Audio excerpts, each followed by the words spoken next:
Mentally strong হতে চাইলে অযাচিত আগ্রহ কমিয়ে দিন, মেপে চলুন। কেউ যদি বলে বেশি কথা বলে, তবে তার সাথে কথা বলা একেবারেই কমিয়ে দিন। যখন বুঝবেন আপনার সব অভিযোগ আপনার বিপরীতেই যাবে, আপনার কথা অন্যের কাছে কেবলমাত্র শব্দদূষণ, তখন শুধু শুনুন, বলতে চাইবেন না। কথা বলতে চাওয়া, দেখা করতে চাওয়ার যে তেষ্টা, তা একবার পার করে ফেললেই জীবনটা অনেক অন্যরকম হয়ে যাবে। ভয়ঙ্কর কথা বলার ইচ্ছেরা গলায় আঁকড়ে ধরে থাকে না। একসাথে পথ চলার ইচ্ছের দায় যে আপনার একার নয়, এটা বুঝে গেলেই ঘ্যান ঘ্যানে ভাবটা চলে যাবে। কারো প্রতি আগ্রহ চলে যাবার মতো কঠিন কাজ আর হয় না। একবার এই আগ্রহ চলে গেলেই হলো। তাহলে হলেই হলো এমন একটা ভাব নিয়ে দিব্যি ঘুরে বেড়ানো যায়।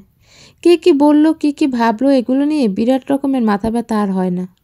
মনে হয় যে যেটা করুক, জানুক, সমস্যা নেই, কেউ আমার লাইফটা লিড করছে না। অন্যের কাছ থেকে গুড অ্যাডভাইস বজায় রাখার জন্য মানুষ অনেক কিছুই হারিয়ে ফেলে। এমনকি গুড অ্যাডভাইস বজায় রাখতে রাখতে অনেক সময় মাঝ বয়স এসে জীবন অবধি হারিয়ে ফেলে। আর যারা জীবন হারায়নি, তারা জীবনকে গুছিয়ে নেবার অদম্য প্রয়াস করতে করতে হাঁপিয়ে গেলেও হাল ছাড়ে না। নিজের মধ্যে প্রচণ্ড পজিটিভিটি আনতে আনতে একটা সময় টের পাবেন আপনার চারপাশটা নেগেটিভিটিতে ভরে গেছে। পজিটিভ মানুষ যেমন দেখতে সুন্দর, তেমনি তার স্ট্রাগলও বেশি। অনুভূতি দিয়ে কিছু হয় না, মনের ভাব প্রকাশের জন্য শব্দ প্রয়োজন, বাক্য প্রয়োজন। ছোটবেলায় পড়া এই সহজ ব্যাকরণটা এবার আয়ত্ত করে নিন। ঝগড়াঝাটির স্কিলটা নিজে থেকেই কমিয়ে দিন। শব্দ বাক্যের ঘনঘটা কমে আসলে মন খারাপগুলো থিতিয়ে যায়। নিজের কাছে পরাজিত হয়ে আবার উঠে দাঁড়াতে পারলে দেখবেন এই উঠে দাঁড়ানোটাই ভয়ঙ্কর শক্ত। এর মধ্যে ছিটেফোঁটা বাড়তি ইমোশন থাকবে না। যেখানে আপনি গুরুত্ব পাচ্ছেন না, সেখান থেকে চলে আসুন। এক মুহূর্ত আর পিছনে ফিরে তাকাবেন না। পিছনে ফিরে তাকানোর কোনো অবকাশই নেই।